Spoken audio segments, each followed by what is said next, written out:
نحمدہ و نصلی علی رسولہ الکریم اما بعد۔ میرے دوستو، جو درود پاک میں آپ کو بتلانے لگا ہوں، اگر آپ اس درود پاک کو 100 مرتبہ صبح 100 مرتبہ شام پڑھنے کا معمول بنا لیں، اللہ آپ کی محتاجگی کو ختم کر دیں گے۔ اللہ تبارک و تعالیٰ آپ کے ناممکن کاموں کو ممکن بنا دیں گے۔ اللہ تبارک و تعالیٰ آپ کو بن مانگے عطا فرمائیں گے۔ آپ کسی کے محتاج نہیں رہیں گے۔ تو وہ درود پاک آپ نے کون سا پڑھنا ہے، کیسے پڑھنا ہے، میں آپ کو بتلاتا ہوں، توجہ سے میری بات کو سنیں۔ اللہ کے نبی علیہ السلام کی حدیث مبارکہ کا مفہوم ہے، اللہ کے نبی علیہ السلام نے ارشاد فرمایا، جو میرا امتی اذان کا جواب دیتا ہے، یعنی جب اذان دی جاتی ہے تو اس کے بعد اذان کا جواب دیتا ہے اور اس کے بعد میرے اوپر درود پاک پڑھتا ہے اور پھر یہ دعا پڑھتا ہے، اللہم رب هذه الدعوة التامة والصلاة القائمة آت محمدا الوسیلة والفضیلہ وابعثه مقاما محمودا الذی وعدته انک لا تخلف المیعاد۔ یہ دعا اذان کا جواب دینے کے بعد اور درود پاک ان دونوں کو پڑھ لیتا ہے۔ میرے نبی علیہ السلام نے فرمایا، حدیث کا مفہوم یہ ہے کہ قیامت والے دن میں حوض کوثر پہ اپنے اس امتی کو پانی پلاؤں گا، یعنی میرے حوض کوثر پہ وہ آئے گا اور میں اس کو پانی پلاؤں گا۔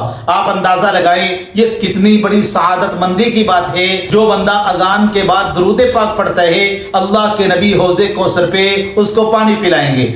حوض کوثر کا پانی وہی بندہ پیے گا جو جنت کا مستحق ہوگا۔ میرے دوستو، تو درود پاک پڑھنے والا بندہ جو ہے، اللہ پاک اس کے اوپر جنت کو واجب کر دیتے ہیں، وہ جنت کا مستحق بندہ بن جاتا ہے۔ اور درود پاک وہی بندہ پڑھتا ہے جس کے اوپر اللہ کی رحمتیں نازل ہوتی ہیں، کیونکہ حضور نے فرمایا، من صلی علی مرۃ واحدۃ، جو بندہ میرے اوپر ایک مرتبہ درود پاک پڑھتا ہے، اللہ اس کے اوپر 10 رحمتیں نازل فرماتے ہیں، 10 اس کے گناہ معاف کر دیتے ہیں اور 10 اس کے درجے بلند کر دیتے ہیں۔ اللہ کے نبی علیہ السلام کا یہ معمول مبارک تھا، کوئی بھی بندہ اللہ کے نبی علیہ السلام کے پاس آتا اور اللہ کے نبی کو ہدیہ پیش کرتا تو اللہ کے نبی علیہ السلام اس ہدیے کا اس کو بدلہ دیا کرتے تھے۔ تو درود پاک بھی میرے دوستو ایک ہدیہ ہے، ایک تحفہ ہے جو امتی اپنے نبی علیہ السلام پر پڑھتا ہے، اور فرشتے جب اس کو لے کر وہاں جاتے ہیں اور اللہ کے نبی علیہ السلام کو بتایا جاتا ہے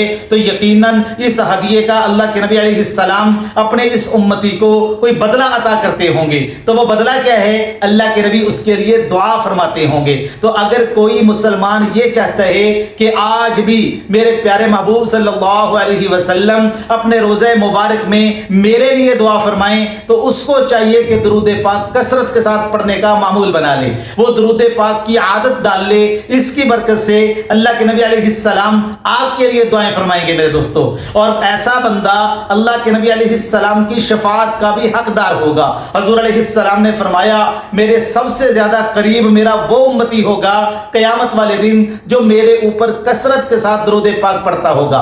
حضرت خواجہ خان محمد صاحب رحمۃ اللہ علیہ بہت بڑے اللہ کے ولی گزرے ہیں، ان کے ساتھ سفروں میں حضرت امین گیلانی رحمۃ اللہ علیہ ہوا کرتے تھے۔ وہ کہتے ایک مرتبہ میں نے خواجہ صاحب کو دیکھا، بڑی جمالی کیفیت کے اندر تھے، تو میں نے پوچھا، حضرت مجھے کوئی خاص وظیفہ ایسا بتلائیں جو ہر وقت میں پڑھتا رہا کروں۔ تو انہوں نے کہا کہ آپ ہر وقت درود پاک کثرت کے ساتھ پڑھا کریں۔ تو درود پاک جو بندہ کثرت کے ساتھ پڑھتا ہے، اللہ اس کو بن مانگے عطا فرماتے ہیں۔ میرے دوستو، یاد رکھیں کہ درود پاک ایک ایسا عمل ہے کہ اس کی برکت سے اس کو اللہ سے مانگنا بھی نہیں پڑتا، اللہ بغیر مانگے اس بندے کو عطا فرماتے ہیں۔ کیونکہ جو بھی ہم کوئی عمل کرتے ہیں، کوئی عبادت کرتے ہیں، اس عبادت کا کسی نہ کسی درجے میں ہمارے ساتھ کوئی تعلق ہوتا ہے۔ مثلا میں دعا کرتا ہوں تو میں اپنے لیے بھی دعا کرتا ہوں، اے اللہ میرے لیے دنیا اور آخرت کی زندگی کو آسان فرما، اللہ میری دنیا بھی اچھی کر دے، میری آخرت بھی اچھی کر دے۔ لیکن درود پاک ایک ایسی عبادت ہے، ایسا عمل ہے جو مسلمان، جو امتی اللہ کے نبی کے لیے کر رہا ہوتا ہے، اللہ کے نبی علیہ السلام کے ساتھ اپنی عقیدت، اپنی محبت کا اظہار کر رہا ہوتا ہے۔ یہ ایسا عمل ہے ہے کہ اس عمل کے اندر اللہ بھی شریک ہیں، اللہ کے فرشتے بھی شریک ہیں اور امت کو بھی حکم دیا گیا۔ اللہ خود فرماتے ہیں ان اللہ وملائکتہ یصلون علی النبی یا ایھا الذین آمنوا صلوا علیہ وسلموا تسلیما، کہ بے شک اللہ اور اس کے فرشتے اللہ کے نبی پر، اپنے محبوب پر رحمت بھیجتے ہیں، اور امت کو حکم دیا گیا کہ تم بھی اپنے نبی علیہ السلام پر درود پاک کثرت سے پڑھا کرو۔ اب آپ نے درود پاک کون سا پڑھنا ہے؟ یاد رکھیں جو بھی آپ کو درود پاک یاد ہے، جون سا بھی آپ کو درود پاک یاد ہے، آپ اس درود پاک کو پڑھ سکتے ہیں۔ صلی اللہ علیہ وسلم یہ بھی درود ہے، آپ اس کو بھی پڑھ سکتے ہیں، اور سب سے افضل درود جو ہے وہ درود ابراہیمی ہے۔ میں آپ کو یہ بتلاتا ہوں، آپ 100 مرتبہ صبح 100 مرتبہ شام یہ درود پاک پڑھنے کی عادت ڈالیں۔ جزا اللہ عنا محمدا ما هو اہلہ، اس درود پاک کو آپ 41 دن صبح شام پابندی کے ساتھ پڑھ لیں، انشاءاللہ اللہ آپ کو وہ کچھ عطا فرمائیں گے کہ آپ کے وہم و گمان میں بھی نہیں ہوگا۔ اللہ تبارک و تعالی ان باتوں کو سمجھنے کی توفیق عطا فرمائے۔